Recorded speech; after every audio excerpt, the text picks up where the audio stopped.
Welcome to the Wild Ginger Running live chat. Tonight I am delighted to be here with Paddy Buckley, winter record holder, record smasher from just a couple of weekends ago.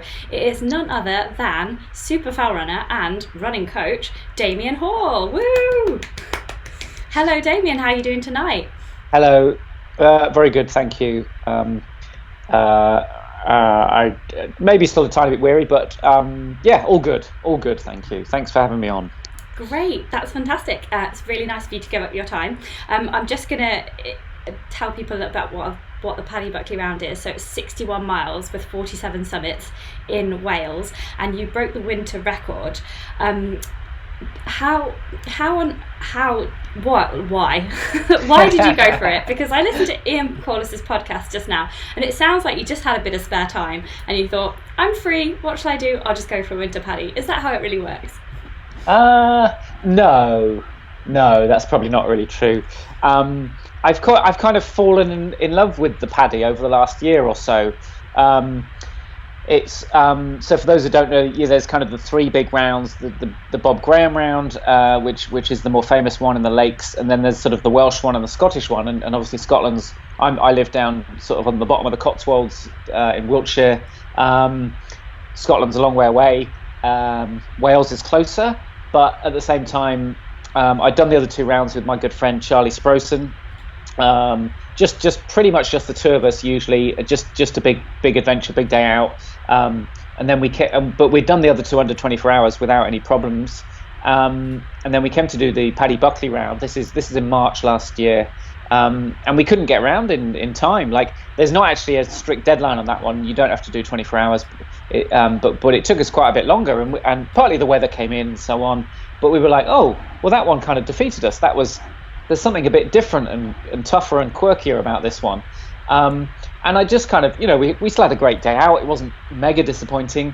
And I didn't think much more of it. But then I realised Nikki Spinks was going for her double later that year. And then John Kelly was who you've probably had on at least once. He was going to try his big 3 rounds, and he was starting in Wales. Yeah, and I thought, well, I ended up sort of supporting them both on those.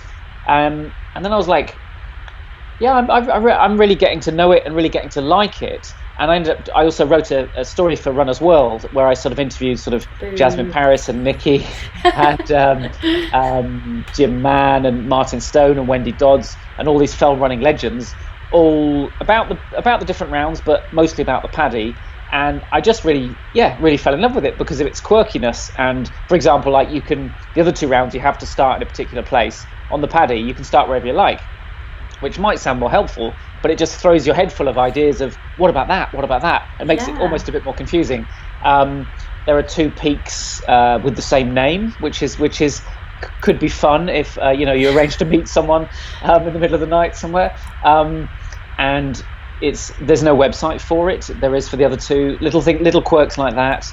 And I just thought this is a fascinating place, and I realised I got to know it quite well. So in the summer, I'd always considered myself not to be a fell runner because that's something that happens in the north, and I've grown up mostly in the Cotswolds.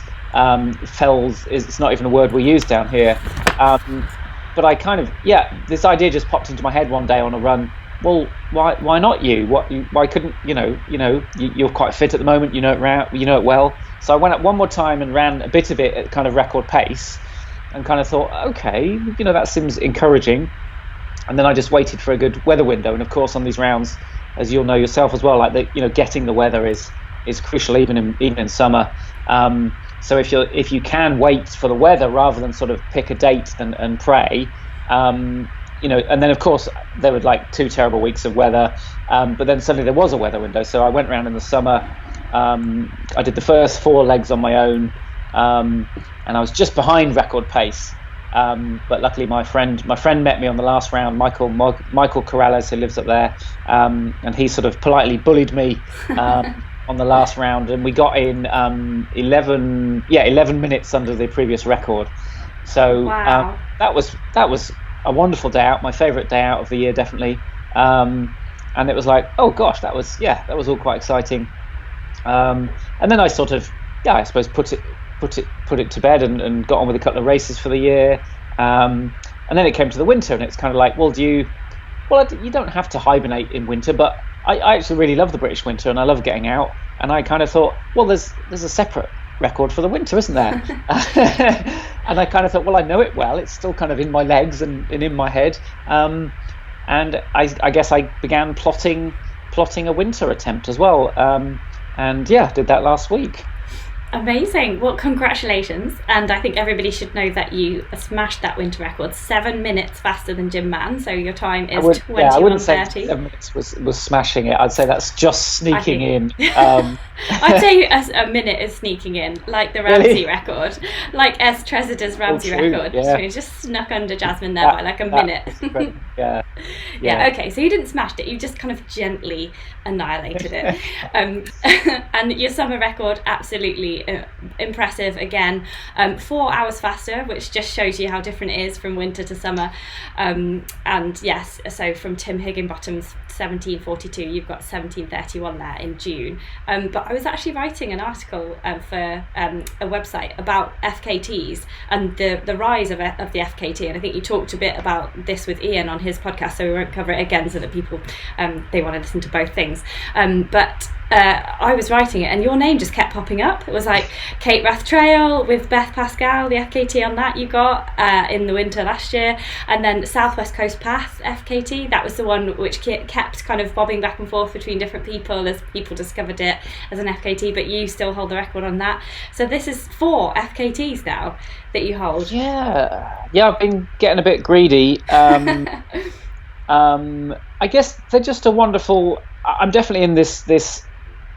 I hesitate to use the word sport because this feels like, for me and probably a lot of people watching, a lot more than a sport. To me, it's a passion and a lifestyle and stuff like that, and an obsession.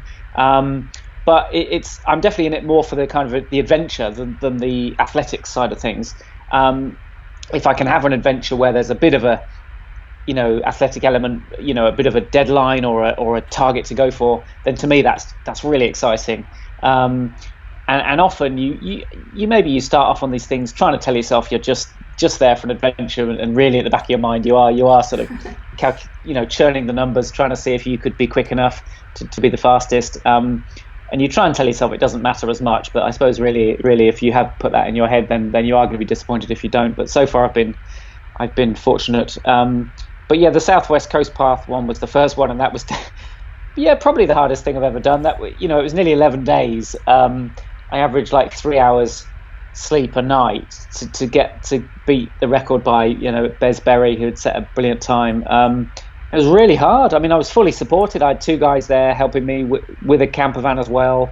But it was really hard, and I was tired for quite a while after that. So I've been doing shorter ones since that one. So when I ran with Beth in Scotland, it was actually, you'll know them, but I don't know how many other people will, Matt and Ellie from Summit Fever Media. It was actually Ellie's idea to do like a sort of Scottish winter adventure, and she was like, Cape Wrath, it's the most remote most wild trail in Britain. It is, so that was really exciting. I mean, obviously it was dark a lot of the time, and actually we were very lucky with the weather, in that it didn't rain heavily on us or really hamper us too much. It got very windy at the top, but yeah, that again, what was that, about 4 days? I forgot. Yeah, it's around 4 days. So that was, I think, an FKT around 3 or 4 days is really nice. Actually, that's you that's a hard week, but you sort of, that's better than 11 days for sure. So that we had a wonderful time there. Well, you'd have to ask. Well, Beth might not think the same. Didn't you make her carol the custard? Wow. She's faster than me probably.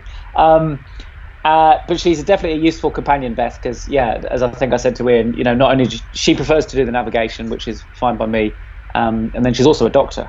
So if something goes wrong, you can ask her. I don't really know what I offer other than bad jokes, but that seemed to go quite well. We broke the record up there, and then I suppose I turned my mind a bit to the Paddy Buckley, but that seemed more unnatural for me to do, in that it's a fell running thing. But yeah, I mean, both records, it's kind of you to say I smashed them, but to me it feels like both records only just got in, and really in the last hour it was like 50-50, is this possible, pushing as hard with everything I had left, both times. But yeah, both exciting, and ultimately they were, great, memorable days out, and yeah, doing something inside 24 hours, of course, is not nearly as exhausting, even though I might maybe still look a bit weary from it a week on, but no, all good. It's fantastic. Well, I'm still going to say that you smashed them slightly, because it is amazing. I could never do that, so I think it's brilliant. And we've got a question from one of my patrons, Arleen Matelock. She says, awesome, congratulations on the record. She wants to know if you prefer winter running or summer running, and I probably want to add in darkness running in the bogs of Scotland after the Cape Bath record as well. I think I do prefer winter really. I really love that feeling of having your waterproof on, possibly the hood up, or at least a buff on. I mean, you can see I get quite cold here quite easily, but having a buff like you, and feeling kind of you're sort of battling the elements, and I really like that feeling.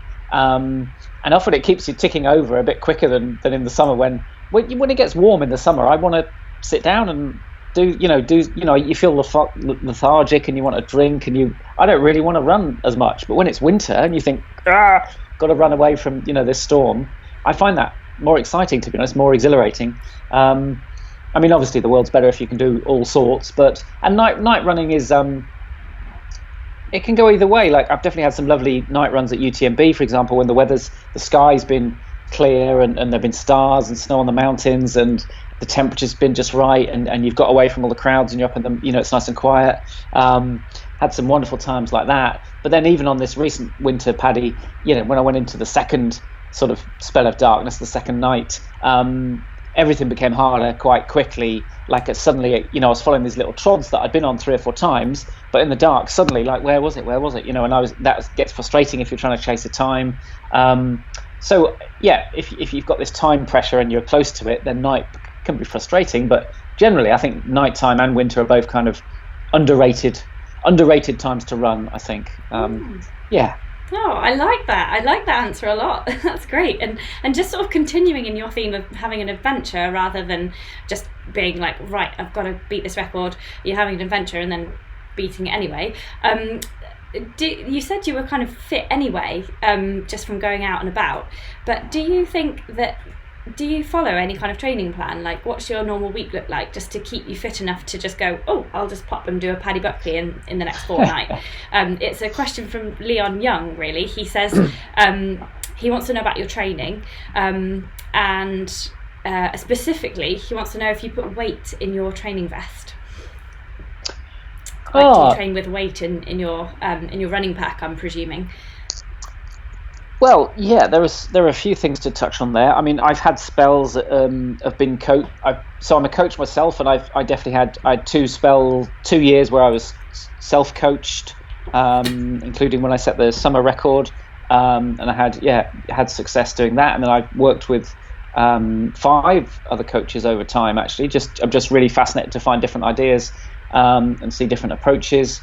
One of the ideas of one coach I had, Ian Sharman, was to do sort of weight vest hikes sometimes, to sort of improve leg strength, I suppose, and climbing ability, but also it's kind of cross training, because we do hike quite a lot in these things, don't we? And also as a sort of recovery thing. So he would sort of prescribe them quite regularly, actually, or maybe like a 2-month spell of doing a run in the morning and then going out for a short weight vest hike in the evening. Most of my other coaches haven't had that same idea, and I'm open-minded about it. I think maybe it works for some people, not some other people. I think you can maybe end up just slowing yourself down, maybe if you do it loads and loads, and sometimes maybe working on your running economy and becoming a better runner overall might be better. It depends where you are, what you've done in the last year or more recently. In terms of how did I train, I suppose in the summer, like, I just ended up going there quite a bit. So I just thought, you can't be more specific than this. I'd been there before I sort of did my summer one. I think I'd been there 5 times in kind of the 6 or 8 months beforehand. been on bits of the course. So I thought, well, my body's never going to be more accustomed to it than this now. But again, I think you can be over specific. If you spend all year going up and down big lumps, you'll probably slow up a bit. You probably won't be a very economical runner. So I think the best way to think of people's training is in periodization, spells of where you concentrate on different things. So it might be just gently building volume overall. There hopefully would probably be a spell where you work more on speed, and then as you get closer to your big challenges or big races, hopefully you get more specific to exactly what those entail. So I guess for a Paddy Buckley round, it does involve going up and down big lumps. But yeah, I suppose power hiking, and practiced power hiking, you could be power hiking for quite a lot of the climbs of 40-50 minutes of power hiking. Now you want to be efficient. That's not a sort of Sunday ramble with your thermos flask. That's got to be power hiking. It's got to be quick, really. So those sorts of things. But yeah, the number one thing, for me was I love the Paddy Buckley round. It's fantastic. I love the quirks of it, and if you can buy into, hopefully people generally sign up for the races that excite them and intimidate them, but they're the ones you're going to do better at because they get into your mind, and then you sort of really invest in them. So that would be my number one thing, I suppose, is pick your challenges the right way in the first place, I suppose. Yeah, that's really good advice. And I'm just thinking as well, you've got a young family, and Leon Young, who just asked that question, I know that he has a young family as well. How did you fit in that training? Because it sounds like it's long days, 50-minute climbs and big lumpy things, travel away from home. How do you sort of fit that in with bath time and reading books at night time and school and things like that? I must admit, it's a lot easier now. My kids are a little bit older, and I must admit my sort of work situation has changed a bit, so I can sort of get out in the midweek, get long runs in midweek a lot easier. But beforehand, when it was harder to get training in, I would do a lot of run commutes. That was a good way to build volume. I think if you do that too much, maybe you end up sort of plateauing, or I was a bit, I think, from just doing the same thing every day kind of thing. And you're always a bit late, so you're always sort of doing a sort of semi-tempo run with a pack on, so you're not really going fast either, but you're working hard. But that, if someone can run commute or involve running in their commute in some fashion, that's great. I must admit, I had a key moment. I must credit my friend Tim Lambert. I remember when my second child was born, and I remember saying, I just can't get my long runs in, I can't train. And he said, I get up at 4 a.m. And I was like, oh, well, all right. Well, if you haven't got an excuse, then I've got to do that too. So I didn't do that every week or anything, but I started to think that was a reasonable thing to do. So yeah, I suppose you do go to bed a bit early the night before, and then later that day, if you've been out for 4 or 5 hours from 4 a.m. by 7 or 8, you're pretty useless. So it's probably my wife is saying go to bed anyway. So I guess that's another option. And then I suppose it's trying to. I got friends who do clever things like they'll go to their mother-in-law's on a Sunday for Sunday dinner with the family, but they'll leave a bit earlier and they'll run there, or run back maybe, or it's trying to incorporate some and then it's maybe if your kids can be on bikes, can you run alongside them and get a little bit of a run in that way. People come up with some amazing ideas like that, and maybe even family holidays have worked. I'm quite lucky. I remember I sort of let my wife kind of pick our holidays the other year, and she ended up picking a chalet in France in the Alps, and I was like, brilliant. So I got up at 5 a.m. every morning and went out for 3 hours preparing for UTMB, and it wasn't the same place, but it was mountains, and it was so holidays can be quite a useful way to get training in. So hopefully there's some tips in there. Yeah, that's really good. I don't like the 4:30 a.m. tip though. That's never going to happen. I have to have some children first. Yeah, I must say you do have to.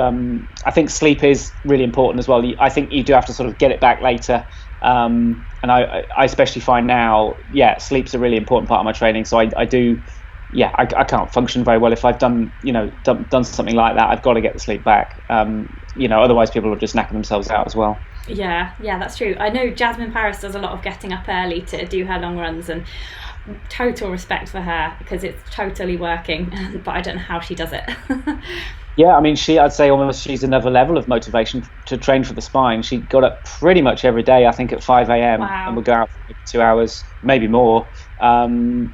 And yeah, like every day, and wasn't sleeping that well through the night either because of her daughter waking her. So yeah, but it shows that, well, I think it shows a few things. Like, if you want to break records and do well, there's hard work goes into it. It's not just sort of natural talent that you just turn up and you're better than everyone. And that, yeah, the people who really want to do it, they find the time. So she's a great case of that. She had no real time. Although I tell you what, she doesn't have a television.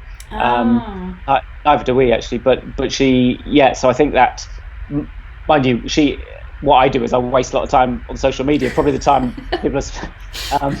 I think she's quite good with that as well. So she cuts unnecessary things out of her life. She's very efficient. So sometimes it's about prioritizing things. Yeah, wise words.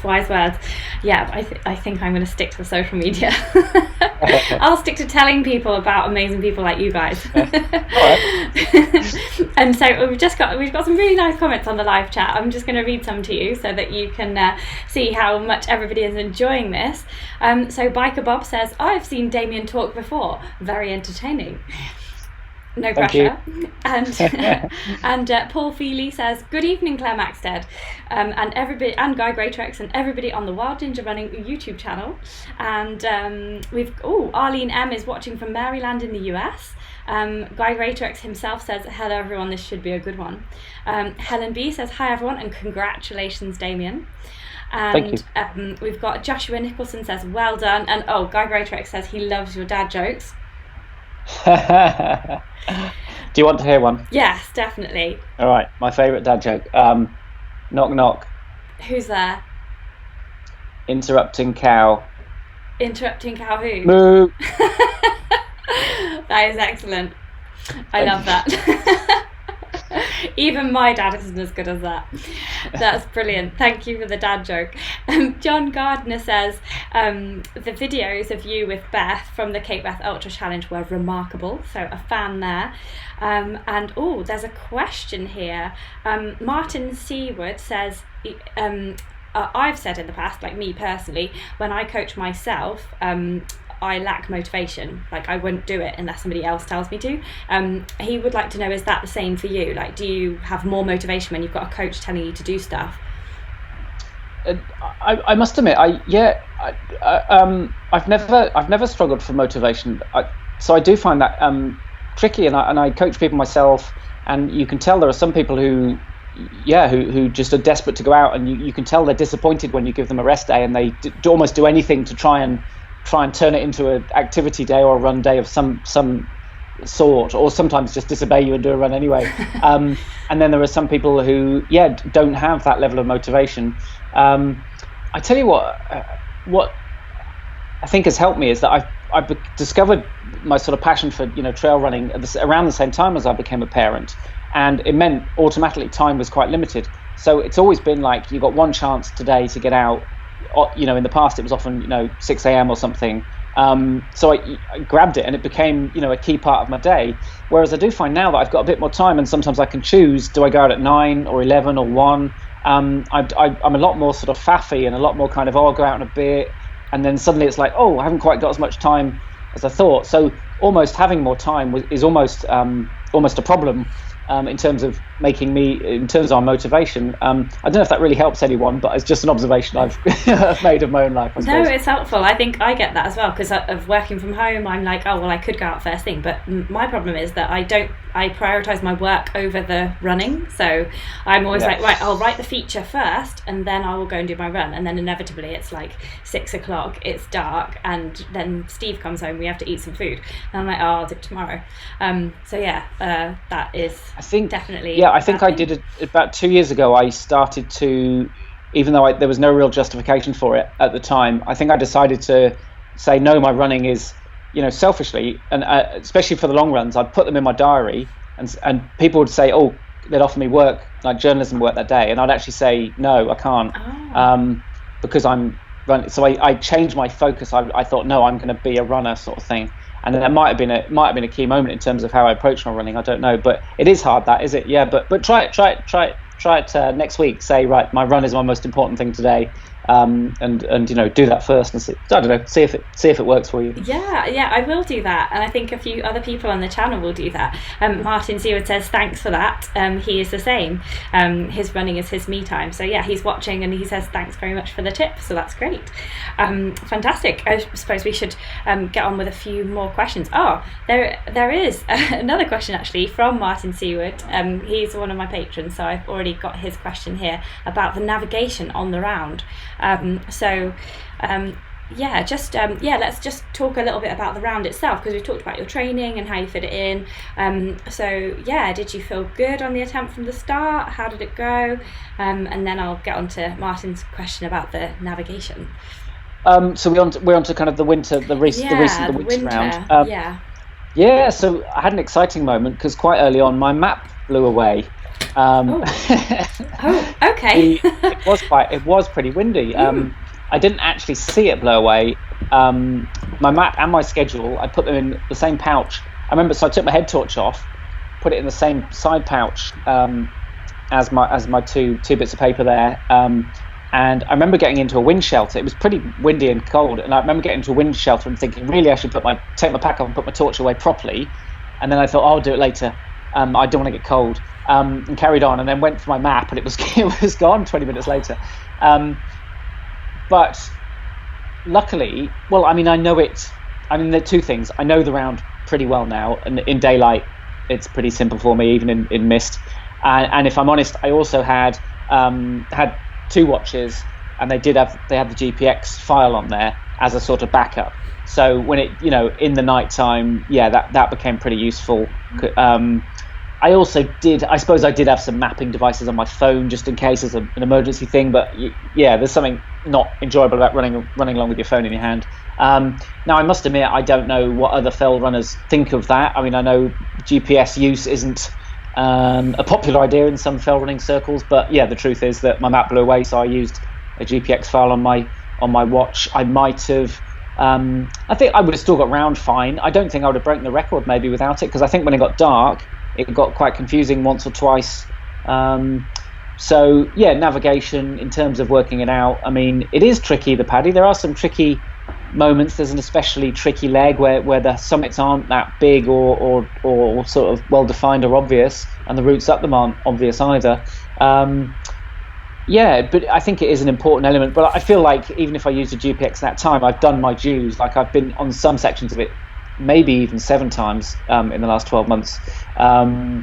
So I've put in the research, I think. You're going to have a more successful round, of course, if you know it a bit. But then it does take away from the adventure. And me and my friend Charlie, our aim was, we set off to do all 3 of the rounds. He knew the Bob Graham a bit because he lives in the lakes, but to do them kind of on site and have an adventure. Which is part of the fun, I suppose, is getting a bit lost and trying to get unlost. Fantastic. He also wants to know about, he calls it cutting corners, but I had a look at what he means. I'm going to put a map up here. So what he's talking about is that there's a Paddy Buckley sort of route map on the tracker. There's like an orange line, and yes. Your line was the blue line of what you actually did. So he's talking about a point, it's near the pass of Aberglaslyn, and you're coming down from Derdu Uchaf or something like that, and basically you've gone straight down from the summit, whereas there is a path and it goes south, and then it joins the path and then it goes round. So Martin's called this cutting corners, but he doesn't mean it in like a cheating sense. It's like the best way. It's the best line down. Do you know what I mean? It's not with all these rounds. Yeah. Sorry, what was the last thing you said? Oh, it's there. Yeah, there's an orange route marked on, which is like the Paddy Buckley route, and it goes on the path. But you didn't go on the path. You just got to the summit, and then you just went straight down, and joined up with the orange route later. So with all of these rounds, there's not a specified route really. It's just the specified summits. So I'm just getting that bit up on the tracker as he talks about it, so I can see where he means. But part of the excitement is if you've got the time to sort of visit a few times and recce, it's sometimes working out, and especially on the paddy, there's at least 2 places where you've got a real decision of kind of, do I go that way or that way? So you're allowed to take any route you like, really, within sort of legal. There's a farm actually that would be quicker to go through a farm at one point, and apparently the farmer isn't keen on that anymore. But it's only, you only have to tag the summits basically. How you get between them is up to you. But over time, I suppose most people have worked out, especially on say the Bob Graham, the best route between them. When it came to this one with open tracking, they had a different GPX file from someone else, and I did say to them actually, I'm not going to do that exact same route. It will be different, but I think most people, or at least the rules are, or most people are aware that you don't have to do the exact same route. And once or twice maybe I didn't take the right choice, but there's a couple of times where, and also sometimes on a map it looks quicker on a map, but on the ground it's quite different, especially on the paddy, I would say, with some boggy sections. But that's part of the excitement of it all. Is working out which is the best route, and then trying to find it when you're there as well, in the dark. yeah, more to the point. Brilliant, that's great. So then just moving on to your gear. So obviously it was winter, and so let's just get this question up here. So it looks like Tom Avery says, what is on Damian's feet on the shoes? It looks like crampons or tracks of some sort. Was it snowy enough or icy enough for you to have to wear running crampons? So I did take some with me, but I didn't put them on in the end. I think there probably was a spell early on in the morning on the second leg where I probably could have. It was kind of 50-50, and it was playing on my mind, like, do I stop and do that? But I was wearing the Innovate Mudclaw G260, which is their newer graphene Mudclaws. The bright green ones. Them. Yes, the bright ones. I think I've got a photo of you wearing them. I'll put it up while you continue to chat.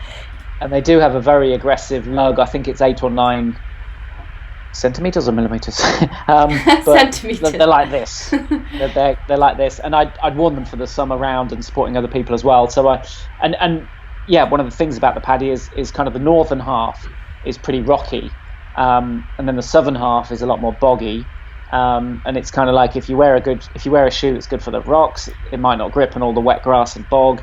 And if you wear something for the bogs, is it going to grip on the rocks? I found that the Mudclaw up there is the best option for me anyway. It's in the bogs and wet stuff, wet grass and that, and any mud, of course, it's fantastic. And on the rocks, I mean, wet rocks are the nemesis of all running shoes. I would say on the wet rocks they're still pretty good. It's not 100%, but I've never found a shoe that is. But that's my shoe of choice.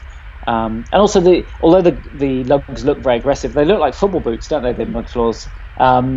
They're actually quite surprisingly malleable. So when you go on the rock, it's not too kind of rigid. It does sort of bend a bit about the rock, and I find that's quite comfortable. They work well for me.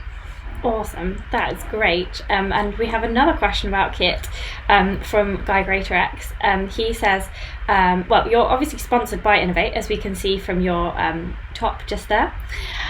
Wonderful. And Guy Greatorex would like to know, why do you like Innovate so much? Like, what do you like about the brand, and what's your favourite piece of kit, that kind of thing? Apart from the shoes, you can't do the shoes because you just told us about shoes. I do like. I must admit, I have had interest from at least one other larger company in the past, an American company, and I don't know. I genuinely like Innovate. I like the people there. I like that they're a British brand based in the Lakes, and that they're kind of an underdog. I guess I see myself as a bit of an underdog too.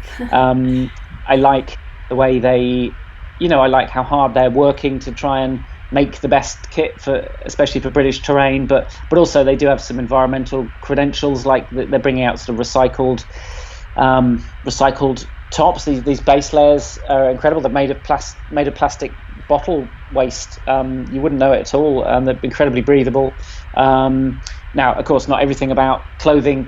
Clothing is a big industry that's causing a lot of carbon emissions. So, of course, Innovate aren't. They're not carbon neutral. Hardly any companies are, but they're going in the right direction. They're trying to cut down on dye as well and things like that. So that stuff matters to me a lot. but also, I mean, they're nice to me and they make good kit. And their logo is quite fancy as well, isn't it? Clever with the little foot thing. I know. I think a lot of people don't realise that's the 8. Yes, I do. Occasionally people go, "Oh, Inov." Yeah, I've had people say that. But and say favourite bit of kit. At the moment, it feels like it's the Storm Shell jacket because I wore it for all of the Paddy, and I've worn it for lots of winter adventures, and it's great because it's only about 175 or 6 grams. So if you put it in your pack, it's actually pretty light. It's not the lightest, but it's pretty light. But actually, for that lightness, the amount of protection you get is great. Like the hood really covers your head. You can get it nice and tight. There's a peak.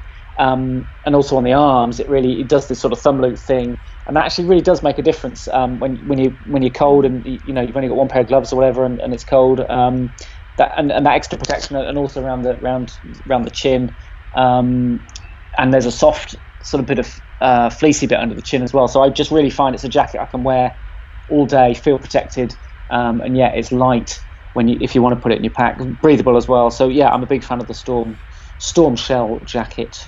Cool, good answer. I've just got the wind shell jacket that I'm testing for the windproof test, and I'm really enjoying that as well.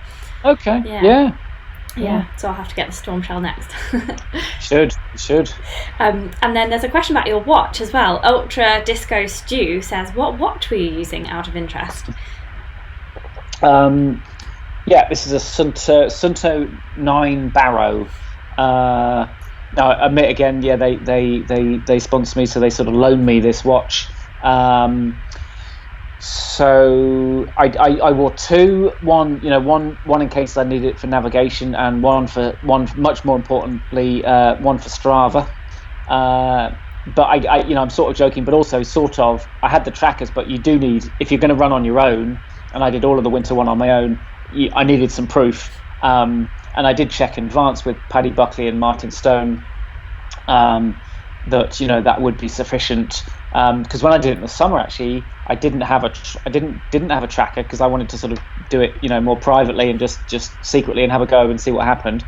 So I only had my watch data to prove whether I'd got to the summits or not and done it. So actually, it was really, really important that my watch didn't fail and that it was accurate. So I was pleased of that factor. So yeah, that's what I use at the moment. Good tip. I've just got the Sunto 5 to test as well. Okay. But I struggle with Sunto because I'm so used to Garmin, and it doesn't seem quite as intuitive. Have you used Garmin as well, or do you just only use Sunto? I have in the past, and I guess a bit like you as a journalist, I used to test kit. I don't really do that anymore, but you just get used to one watch, wouldn't you? And the top right button does this and that, and then you go to the next watch, it's totally opposite, and you just end up deleting all your runs. And it's a pain. But I think maybe it takes about a week, and then it all becomes normalish. You're fluent in Sunto now. Yes. It's interesting that you talked about your environmental credentials of Innovate as a brand to go with, because we've got a question from Sally Gilson about carbon footprints and things. She says, I know Damian is very conscious about his carbon footprint. How does he manage to organise green travel along with his sponsorship commitments to racing in other countries, and are they supportive about that? Well, yeah, so this year I feel last year, I suppose I felt, I definitely took too many flights, and I at the beginning of the year, if I'm honest, I hadn't been aware quite how urgent our sort of climate and ecological crisis is, and it does seem like we really only have kind of 10 or maybe even 8 years to really stop, all these carbon, not stop carbon emissions, but massively reduce them before the planet warms, too much, and that's past a tipping point that we can't get back from, and will be catastrophic. So I'll be honest, I wasn't really aware how urgent that was at the beginning of last year, when I sort of plotted my schedule and kind of thought I'll fly here, fly there. I knew flying was a bit bad, but I didn't realize quite how bad things were for all of us. So this year I'm much more alert to that. Partly I've been, a bit involved with Extinction Rebellion. So they've sort of radicalised me. Give me a punk hairdo. Yes, yep. I'm a terrorist now, apparently, according to the police. An eco-terrorist. Yes, something. Yeah. So I was a lot more conscious this year when I was thinking about what races to do. It mattered a lot more to me. Okay, but how, for example, there's a race called Diagonal de Fou, which I would love to do, but when you look how far away that is on the map and how long it would take, how long that flight is, and what, the carbon emissions that would emit, I don't know if I'll ever do that race now, because that's just not, I can't rationalize that when there are other good races much nearby that I could get to on a train. I'm not saying I will never do that race, but it's hard for me to rationalize it at the moment, the way things are. So I already sort of had a commitment that I would do one big race in Japan, which is UTMF. So that's a huge return flight, a lot of emissions there. So because I already had that commitment, I thought, well, I wonder if I could do the rest of my sort of plan an exciting year that excites me. That hopefully no more flights or very low carbon emissions, and I think I've come up with something that fits that. So I'm going to do UTMB, but I've realised you can get the train there or trains. I haven't booked that yet, but I'm told from someone I trust that it's not too arduous to do that. So that's quite exciting to be able to go to a race and not feel so bad. Because yes, this is my job, but at the same time, it all feels a bit of a luxury in that, just flying, do I really need to fly to here or there when there's another race more local? So I guess when I did my schedule, so at the moment there's only one flight. Admittedly, it's a big one. I've already offset it. I know that's not perfect. Now I'm doing a lot more races at home, and then I'm trying to get to them if I can on public transport. When I did the Winter Paddy last week, I did that on public transport. I fell asleep on the way home, of course, and missed my bus stop. So I had to. Is that because you got up at 4:30 in the morning to do a run? No, it wasn't quite that bad, but it was quite painful to. It was in Bangor. I missed one stop at the train station. I had to and I didn't have much time either, so I had to sort of hobble. I had all my kit, and it was the day after the Paddy, and I hobbled quite fast through Bangor. I must look very comical indeed. But I did that in public transport.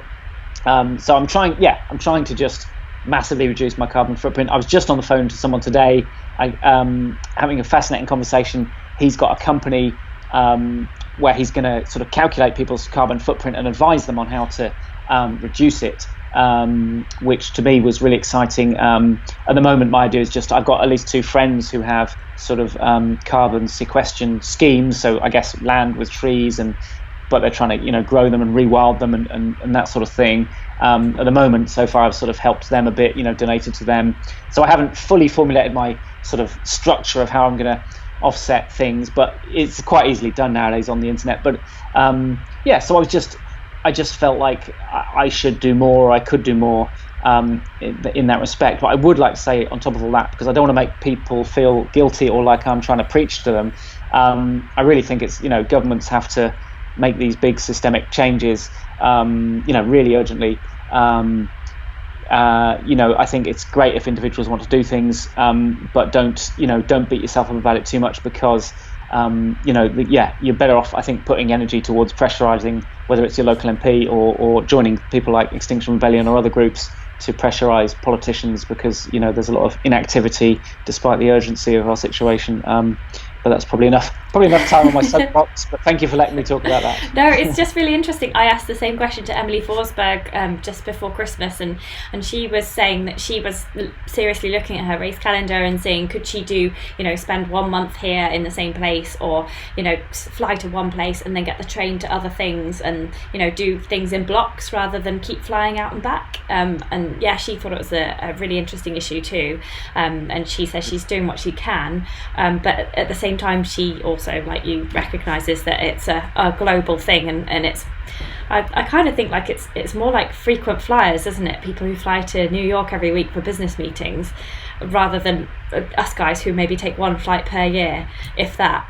Obviously everybody can do their part, but it seems to be everyone with a conscience is trying to do the best they can, and then loads of other people are just going, oh, well, that doesn't matter.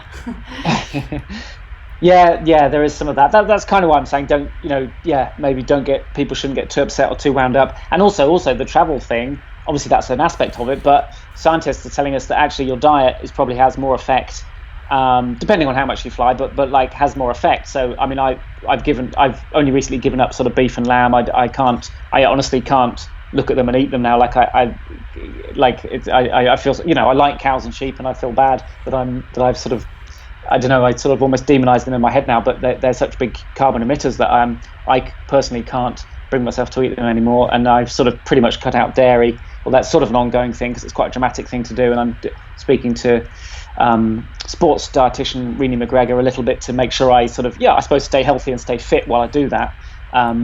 But I suppose that's still experimental, but I'm experimenting with cutting out dairy, I suppose. So that's another thing people can do if they want, but I'm not preaching it, and I don't know if it's the best thing for me or whatever, but it's a big complex issue and lots of emotions, but I mean if people it's great that people care, and it's it worries me a lot. I can't I'm not sure how to come up with a fun little payoff line with all of this. It worries me too, and that's why I try to talk to other athletes about it as well. And like I'm wanting to do a training camp in Chamonix next year, but I'm just thinking, well, that's just encouraging everybody to get a flight there, and I'm looking into getting a train over to cover the UTMB this year and doing my 6-day. Okay. I'm going to do the UTMB in 6 days. I'm looking into the trains there, but it's kind of like 3 times as expensive as from what I can see, and it takes 3 times as long. So I'm like, okay, I'll get my laptop out and I'll work on the plane. So it's just something that I need to factor in, because I can't be saying, right, everyone, let's do good for the planet, and let's do a training camp in Chamonix. It just doesn't make sense. It's very hard, but I think it's great when people are considering this stuff, but at the same time shouldn't beat themselves up too much, and shouldn't kind of ruin their own lives for now. It is up to governments to subsidise. At the moment governments do subsidise the fossil fuel industry and the dairy industry, and it seems really obvious to me those aren't the things they should be subsidising. It should be renewable energies, and but I suppose I am getting to the realms of areas I don't really know enough about, but there are things that they should clearly be subsidising to help us all. In Germany already they've made buses much cheaper, so that public transport much cheaper, so that, and here, when I went to Snowdonia and back on buses and trains, it was twice as long, twice as expensive, less convenient, but I thought I'll do it as an experiment, just to see, and I kind of thought, well, it was all right this time, I'll try and keep it up, but it was much more of a nuisance. And those trains should be much cheaper for us, because then people are more likely to use them. I'll get off my soapbox. It's good. It's good. We can all do our bit, and thank you for the frank and honest discussion, because I think we just need to keep talking about it. And we have got a very interesting question from Guy Greatorex here. He says, this is nice, this will make you blush. I am a huge fan, he says, and I love everything you do. You are smashing all the FKTs at the moment. See, everyone thinks you're smashing it apart from you. He says, do you ever get complacent about a challenge? Do you think other people are just going to do you think everyone's going to just think you're just going to go out and break another record? And does that put more pressure on you doing the challenge? Sorry, I don't think I've read that right, but basically, do you still get nervous before challenges, basically? And do you put pressure on yourself? Oh, yeah, that's a good question. And thank you for your kind words. Might need to think about that one. The pressure thing's interesting. So, I mean, in the summer, I never felt any pressure before any race until probably UTMB 2018, where I'd done it 3 years in a row, and I wanted to really desperate to crack the top 10. And I had Matt and Ellie from Summit Fever Media making a film about me trying to crack the top 10, and Innovate were being really good to me and sort of supporting me, but I also did a story in trail running, sort of saying I'm trying to break the top 10. And to me, actually, in the week before the race, I was like, and they put it online as well, so it got retweeted, and I was like, why did I do that? You're your own hype master.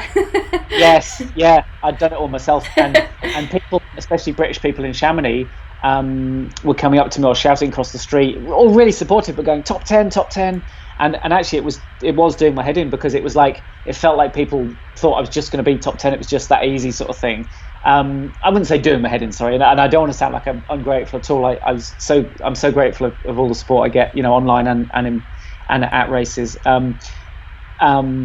But at that time, for those few days, it did get to me a bit. I was like, I feel some pressure, but I just had to sort of step back and go, actually, you're the luckiest guy in the world. You're doing these big races. You've got people supporting you and companies and your friends making a film. And that's a brilliant, wonderful position to be in. And remember, you love this stuff and you put yourself in this position.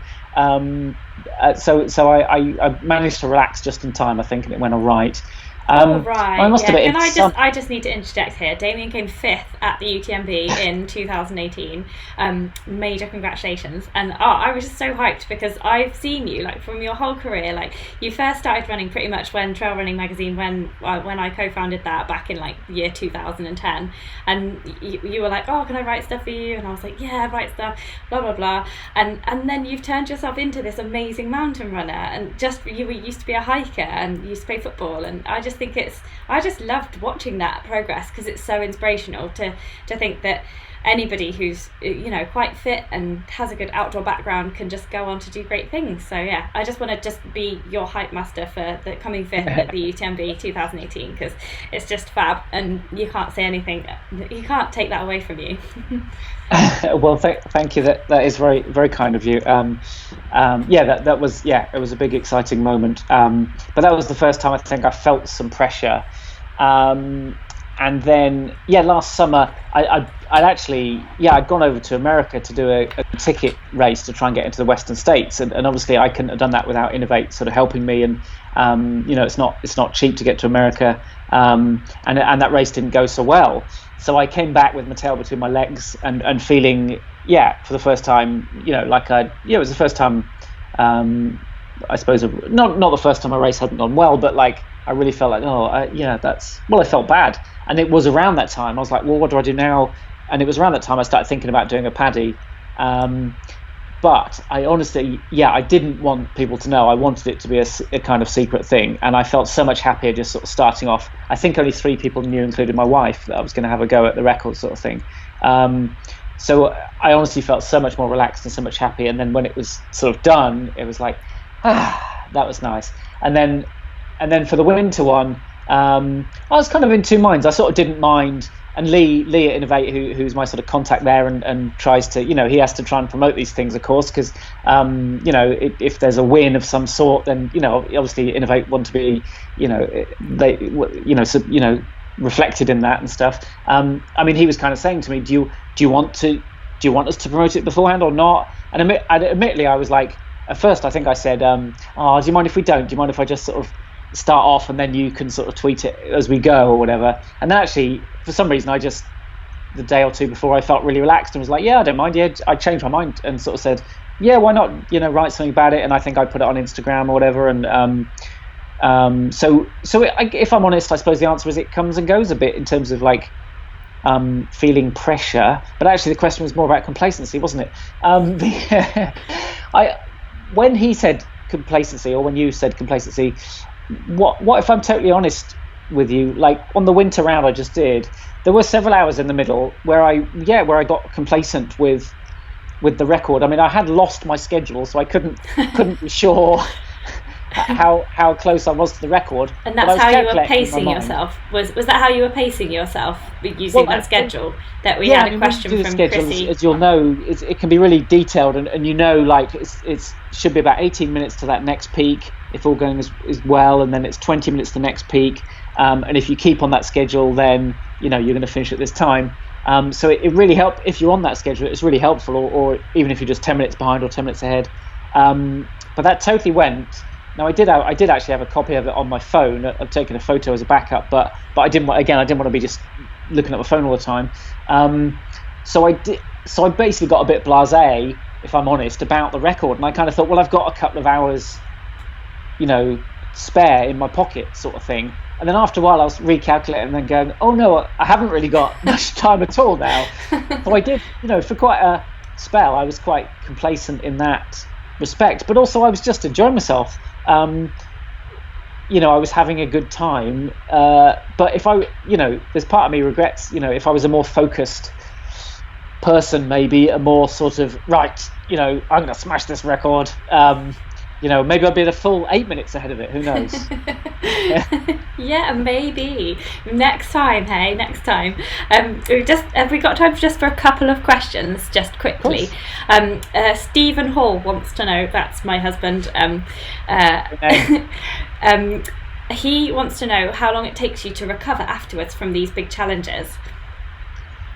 Yeah, that's a really good question, because I think we can often think we're recovered when we're not. I think there's at least two levels to it. There's the kind of muscular tendon stuff that you know, you're a bit achy for a few days or a bit sore or stiff, and maybe after, it depends on the challenge and so on, and how much downhill there was and things. But sometimes after, you know, 4 or 5 days, you feel like, oh, I'm better.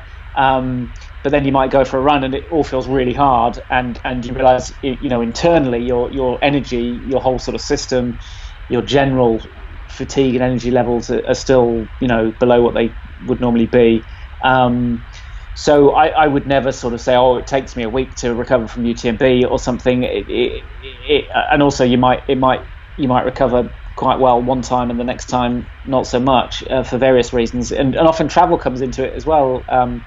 And often, say UTMB, you miss a whole night's sleep, and then you often don't sleep very well the next night because your body's in discomfort, and maybe you're excited, or you've had too much caffeine, and then the next night maybe you're traveling, so you can go, like, so you're really prolonging that. So I suppose I'd like to think I'm very respectful of thinking I may not be recovered for, you know, weeks, but I'll do short, sort of easy test runs. So I did the Paddy, I guess I finished very early Thursday morning, but I didn't run, I think, for 4 or 5 days. But I made sure I did some walking at the weekend, sort of with the kids, drag them up a little hill. And yesterday I did my first kind of easy run, just 45 minutes.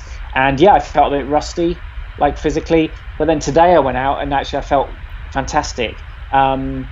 But I still might be kidding myself a bit. You know, it was a sunny day and stuff like that. So I don't know if I'm, you know, people will say, are you recovered? And the truth is, I suppose I don't know. I feel quite a lot better, but I'm still a little bit tired. So I try and be as respectful as I can of that. And often, but the number one thing, like, there's this brilliant book called, what's it called? Good to Go. It came out last year. It's all about recovery. So it's an American journalist, and there's a chapter on kind of compression wear and protein drinks and ice baths and every sort of invention over the foam rolling, every sort of thing over the last maybe decade of what sports people can do to recover. And she kind of looks in detail at all of them. And as you might be able to guess, most of them, you know, there's scant evidence that they really work, but ultimately definitely sleep is good. So often it's thinking, I've got to get to bed early for the next 3 nights and get really good quality sleep, and you know, and if a little bit of red wine helps that sleep, so good, I suppose. Yeah, and having a telly probably helps as well, because I'm addicted to some series on Netflix at the moment. It seriously hampers your ability to go to bed early, especially if you've had a long day sat at your desk. So I'm just going to read out some really nice things that people have said about you for answering all their lovely questions, and then I'm going to ask you one last question, which is has a coaching sort of element to it. I thought we'd end on your coaching, and then just you can tell us a little bit about any training camps you've got coming up, because by the sounds of these comments, it sounds like everybody is going to come on your next training camp. So Mratin Seward says this has been really useful for him, as his friend and him are going to start his recce's for the Paddy Buckley this summer. They live on Anglesey, so not got to go too far. He is really pleased about the advice. Guy Greatorex says, great answer, thank you for answering. Thanks, that Guy. One. And then Antonio Cardinelli says, hello everyone, congratulations to Damian for the fantastic achievement. And thank you. Guy Greatorex also loves your honesty. And Sally Gilson said, thank you for answering my question about the carbon footprint, Damian. It's a really tricky subject. She's gone vegan and she has solar panels, and she's hoping that will allow her a trip to Cascade Crest for her 50th. That sounds justified to me, I think. Yeah, so everybody is loving your tips and everything here. Just scrolling back to see if there's any more that I've missed. Everybody thinks you're amazing. And one final question from Arleen Matelock. She says, as a running coach, what are the biggest mistakes you see runners make, especially the non-elite ones? Because she's just wondering what separates us, besides the obvious kind of genetics behind things, from the elites, and how we get better. I think you kind of covered this when you talked about Jasmine Paris's dedication for getting up at 4:30 in the morning. But yeah, what do you see any general normal runners making the same mistakes again when you're coaching them? Ooh, yeah, that's a really good question. I guess I see both ends of the spectrum, if I'm honest. Yeah, I've definitely got some people I coach, and just some people I know, I suppose, who are, I suppose, very impatient, I guess, type A personalities, who want to run 100 miles, 100 miles a week starting now, and nearly always that sort of approach is gonna get an injury at some point. And I suppose I do see the other side of things. I have coached one or two people who, honestly, and I don't want to sound like I'm, I don't know how to say this in the most diplomatic way, but almost didn't seem to want to go running. And and after a while, I didn't know what I could do almost. But I don't know if that was a bit of a unique situation. But so I suppose I did find, broadly speaking, that in my first few years, the more I ran, the better I got at it. And that sounds like an obvious thing, but I guess that we are talking about volume, so I suppose the more you can increase your volume, often that is going to lead to improvements. But of course, we're trying to do that safely, without injury or fatigue or divorce. So one structure to think about when we're thinking about doing that, and this is from sort of UK athletics, how they do things. If you kind of think medium week volume wise, harder week, but then that fourth week should be easy week again. And that's a smart way to build gradually, easy, and that's an adaptation week. Maybe even don't call it an easy week, because for some of us that's it's too easy. Adaptation. That's actually when you're getting stronger that week, not the week where you do the crazy miles. And then if you're really progressing over time, I suppose the next 4 weeks in theory they might be just slightly bigger again, or 3, and then an adaptation week.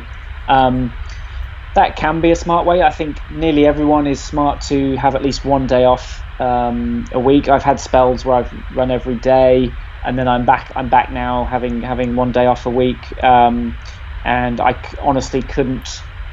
Yeah, I feel better at the moment. I think just having that, the run the day after my day off is always great. Whereas I think when I wasn't having any rest day, you end up plodding around a bit. But people are different, I suppose, and but that would be another thought of mine. I guess in terms of recovery, I think it's really good to recovery itself is probably a bit underrated. So yeah, getting good sleep. I suppose eating the healthy stuff. I mean, I definitely treat myself, but I do eat lots of fruit and vegetables. I suppose is that's the good stuff. But eating enough as well, especially around long runs and testing runs. For recovery, and I do foam roll, although it's a bit disputed. The research is a bit is there really any benefit? I foam roll a lot most days, and I think a bit of tendon tightness or something gets dissipated before it becomes an issue. So avoiding injury that way. Also, I am a fan of doing a bit of additional strength work. I tend to find, and this is chatting through with other sort of professionals as well, people who have played other sports often have a bit more robust, sort of framework where they've maybe worked a bit sideways and stuff in those other sports. Maybe if people who haven't done so much other sports might need to do a bit more strength work to just get those supporting muscles working. Hopefully there's something in all of that, but ultimately, it's got to be mostly enjoyable, or we're not going to. So if you tell someone to go and do lots of road running when they don't want to, that's there's no point in that, because the person will get fed up of running. So they, try and make it mostly enjoyable. Jasmine Paris would definitely say the same. She loves her local hills. She's lucky to have some decent hills nearby. I mean, I don't live. You'd barely call them hills really, but they're nice little. I like to go running where I am. I'm lucky, I suppose. But yeah, you've got to try and make it mostly enjoyable as well. Hopefully there's something in that. I've definitely rambled a lot there. Sorry, everyone. Yeah, no, that was really good. I think we all don't need any coaching from you now. We've got it all. But no, seriously.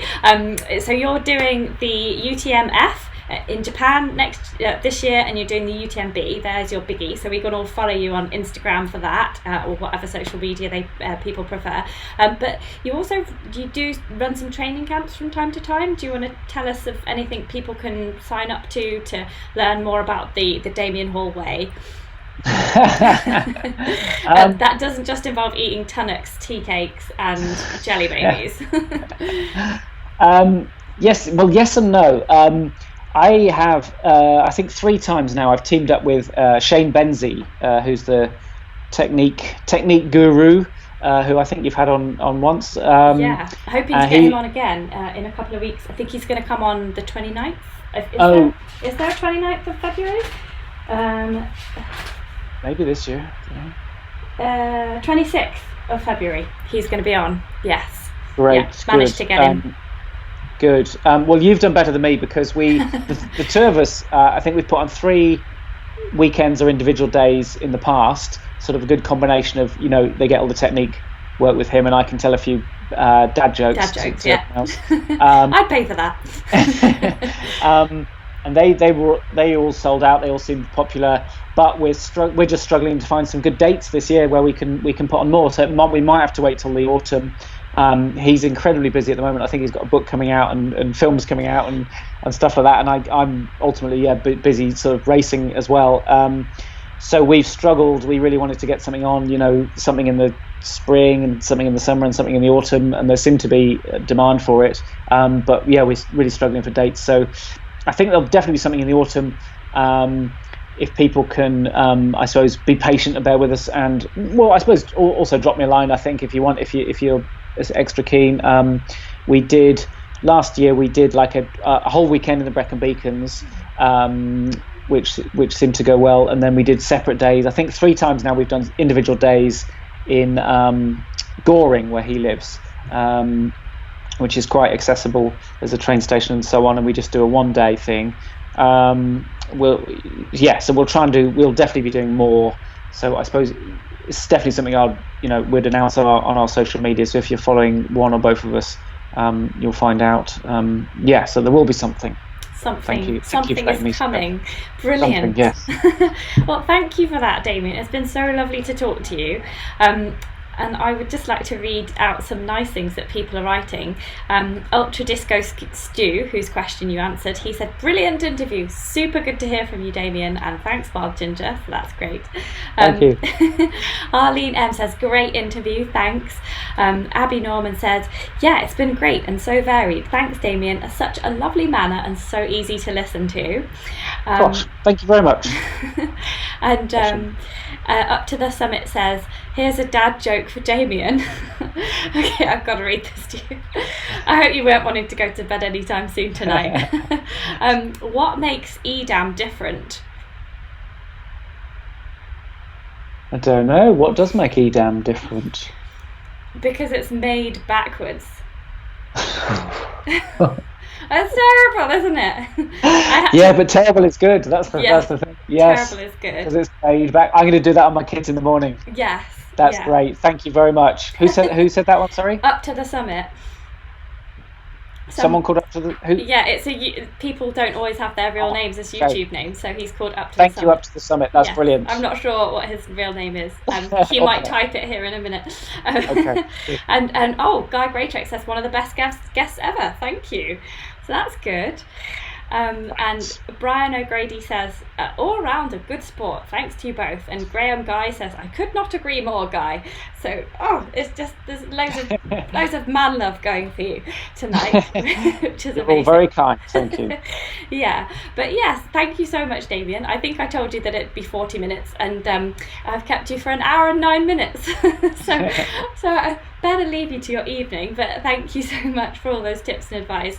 It was absolutely brilliant to have a chat to you. Oh, it's been an absolute pleasure, and thank you all to everyone who watched and all your very, very kind words. Happy running, everyone. Thank you. Thanks, guys. See you soon.